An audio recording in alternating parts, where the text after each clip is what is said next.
So in a previous vlog, I mentioned that I worked at LUSH, and I got a comment saying, spill some tea behind the scenes of LUSH. Now, hello? I haven't worked at LUSH for about a year and a half now. So I stopped working there in August of 2017, and before that I worked there for about 2 years. So y'all asked some questions, and I am going to answer them. Confessions of an ex-LUSH employee. Let's get into it. So the first question is, has your love/view of the company changed after working for LUSH? I'm going to say yes, because before I worked there, I did shop there, but I did not know what kind of company that they truly were.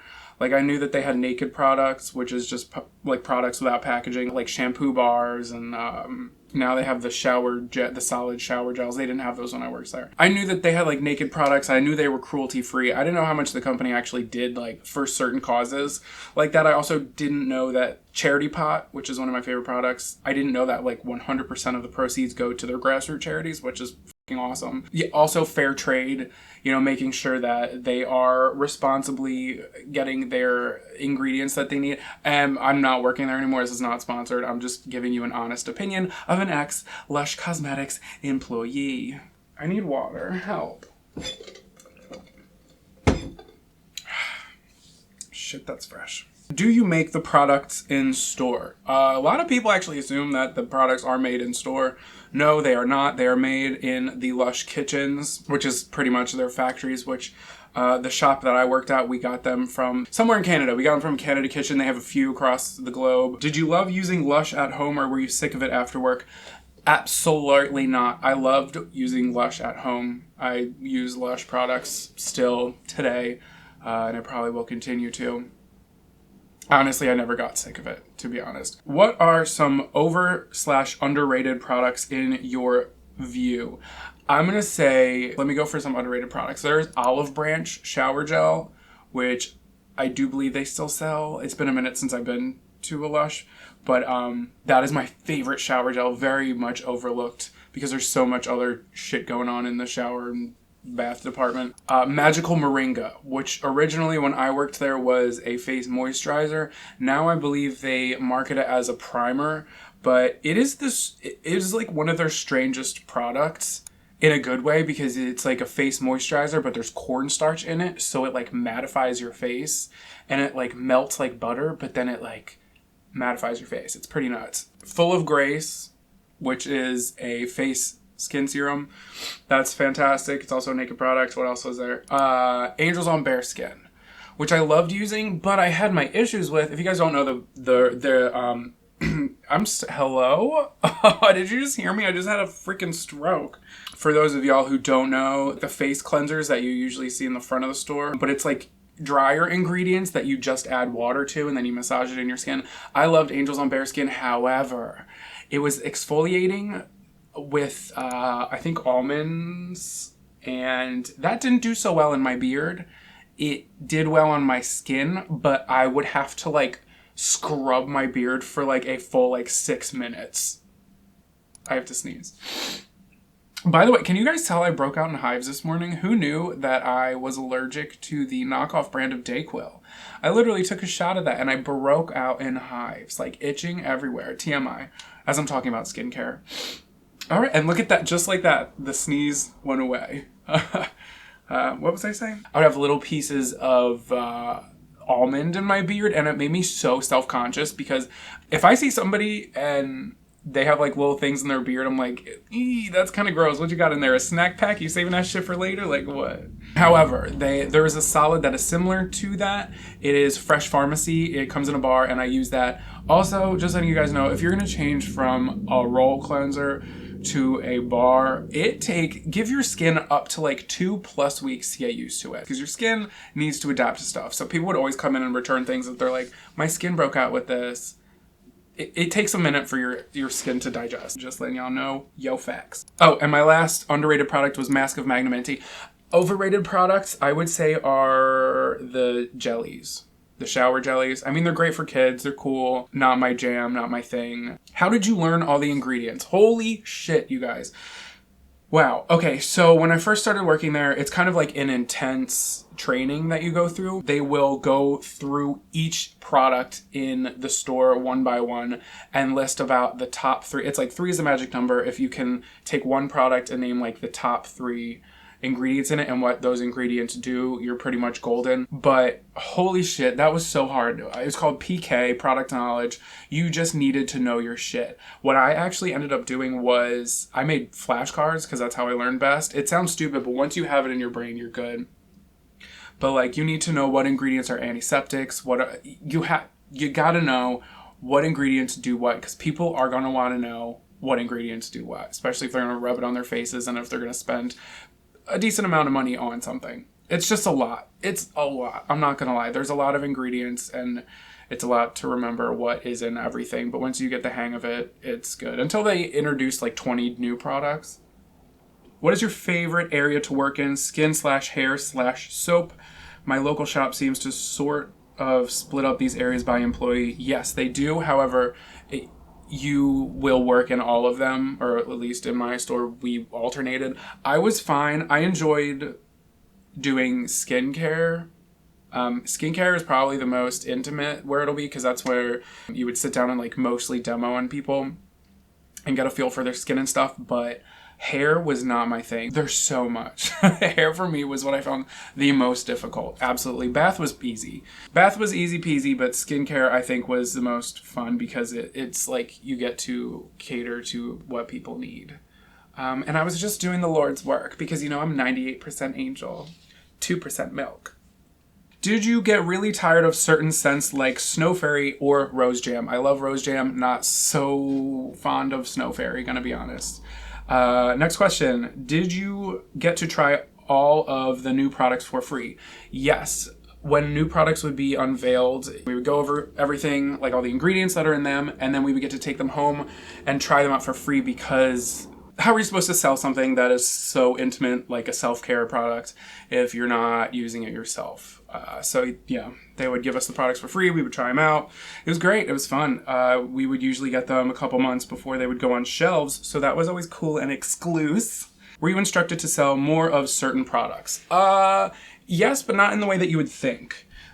Whatever product or set of products were being featured, for instance, we had like a foot care line, because not a lot of people go in for like foot care, and there are some really decent products for foot care. Oh my god, whoa. Story time. Some weirdo used to call the store during this time and he would ask about the foot products. And one time my manager answered, and she's like the sweetest, she might be watching this, what's good. And he was like, oh my god, I shouldn't, kids are probably watching this. It was an inappropriate phone call. Weird. So if certain products, if we were pushing a campaign on feet products, we would just mention it and kind of be like, hey, here's this, because we had incentives and sales that we had to make, just like any other business. What are your favorite Lush products? Okay, so I'm going to say my favorite Lush products are Charity Pot, which I already said, Lord of Misrule shower cream, although it is absurdly green. It makes like my entire house smell fantastic after a shower. Magical Moringa, like I said. Angels on Bare Skin. Anything Karma scented. Karma was like the patchouli based scent, and there was a ton of different products with that, as well as I'm missing one in particular. Oh, Rough with the Smooth. That's a body scrub. Very underrated in my humble opinion. Okay, Rough with the Smooth. Here's a tip. Rough with the Smooth is... Hello? Hi. Hello? Rough with the Smooth is a naked body product, and you can either get one of the tins to put it in. However, that's the products that you don't want to like get wet. Here's what I did. I would save like an old jar or container, like a bigger pot. You don't have to use a Lush one, but I would use a Lush one just because I had access to it. And I would break down the bar that it came in because it was soft, and I would put it in there and screw it on. Then you can leave it in the shower, so when it gets like the moisture hits it, like it doesn't start to break down. It lasts a whole lot longer. Just saying. Hashtag you're welcome. Rough with the Smooth also smells like Lord of Misrule. So if you are missing that Halloween scent, that Halloween bath bomb, I think they actually put it out during Christmas now. I could be wrong. I don't know. But it smells fantastic. Next question. What is your least favorite Lush product and why? I'm going to say anything Snow Fairy, anything bubblegummy. I am more of a fan of like the earthier smelling things. Also anything with glitter. Dear God, I could not touch anything. Glitter everywhere. I would find glitter everywhere. Like I still feel like I have glitter. Oh my God, I think I actually have my Lush apron. I should put that on. Oh yeah, wow, this is weird. I am not wearing pants. But this is my old Lush apron. Ew, wait, there's still glitter all over it. It has been washed. Wow, this is so weird to wear this. I haven't worn this in a year and a half. This is weird. Is there anything in the pockets? Okay, what's fantastic about this also, why am I even showing you this? I don't care. I don't know if they do this anymore, but our aprons were reversible. So like if this side gets gnarly, you can just flip it over. Also, we got like pins and stuff that we would wear and they would give them out during certain promotions. Okay, enough of that. I would have glitter all over me, and clearly there is still glitter all over my apron, and it's probably going to be on my bed now. I love that for me. Okay, interesting question. If a customer returns a product that you can't put on sale anymore, what do you do with those? Can employees take them? We do not put them back on shelves. I don't think a single employee would want to, because, I don't know, that's just nasty. Like, you really don't know what people are... Ugh, especially if it's like a soap that somebody's already used on their body. No, pass. Yeah, nasty. Why are bath bombs so expensive? The sleep one I gave to my friend was shit. I don't know the sleep one, what you're talking about. Maybe the sleepy one. Also, I haven't been in the store in a minute or looked at bath bombs. Hello? Why are bath bombs so expensive? Honestly, because they are like fair trade. They're all handmade. Also, inflation is a thing. I understand that sometimes they seem absurdly expensive, but they want to be able to pay employees fairly, which in my opinion, they did. What else do we got? Did the smell drive you insane after a while? Honestly, no.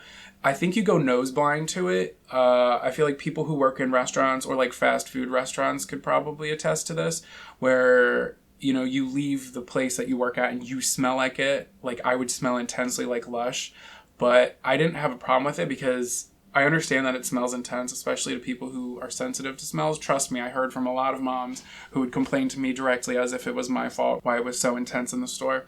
I never got sick of the smell. It was actually kind of nice because I would do closing shifts and I would like be mopping the floors and I would feel disgusting, but I would leave the store and I would smell like fantastic. Like I was like sweating out like the best smells that Lush had to offer. I could literally go out and people would be like, damn, you smell good. Mind you, I smelled like that and I had glitter all over me. People thought I was a stripper. Not joking.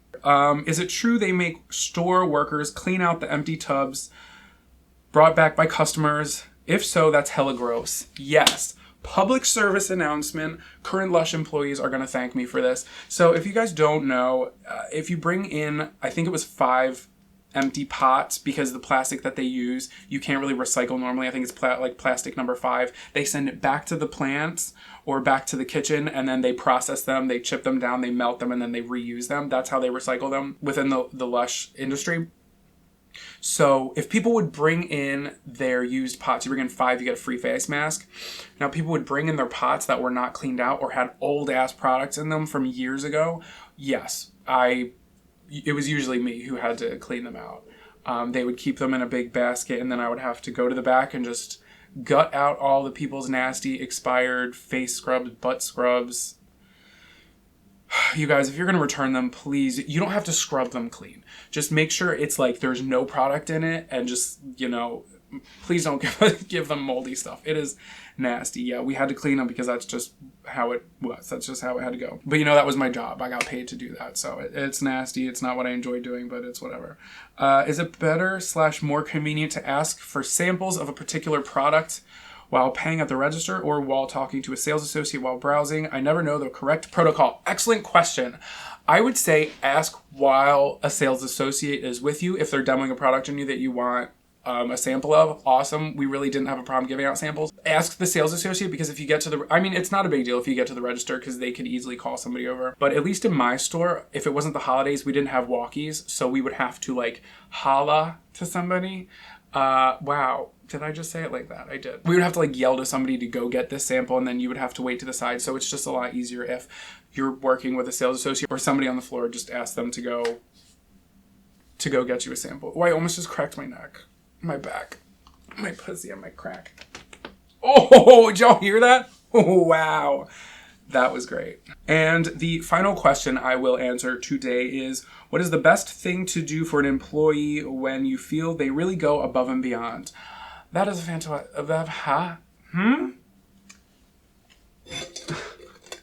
There might be vodka in this. If there's somebody on the floor who did that, I would tell a manager if you can. Like, ask for a manager, because sometimes it can get a little petty, it can get a little catty, and if you tell the person at the register and they say, oh, I'm so glad John could help you. That's me. Hi, how are you? I'm so glad.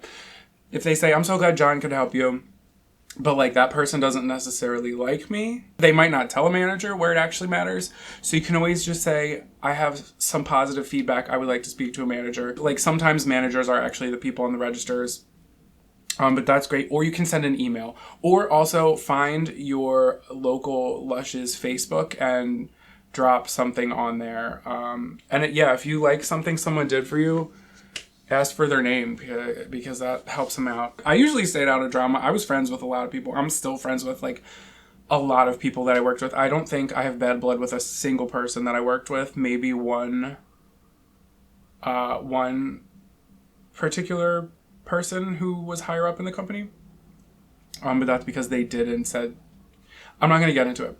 But the reason I left the company was because I used to work LUSH like the entire week and sometimes weekends.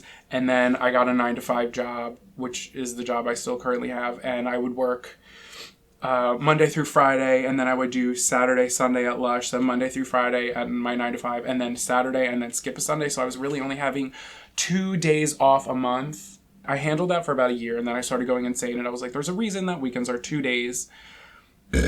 And now I wish they would have had this when I worked there. They have the LUSH North America YouTube channel where you can see how these things are made and like tips and tricks on like how to use them. So like as an employee, I think that even a customer, but that is like, you know, the guy on the pizza box kisses the tips of 3 fingers. I had to sneeze again. Frick. Yeah. So that is my confessions of an ex-LUSH employee. A video I didn't really think I was ever going to make, considering the fact that I haven't worked there in 1.5 years, almost 2 years now. If you were looking for some hot steaming tea, I don't know if I could service that, but I'm not going to make up shit just to make it up. But that was my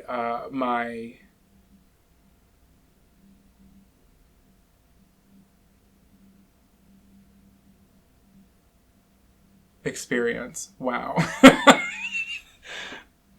Bone up the teeth.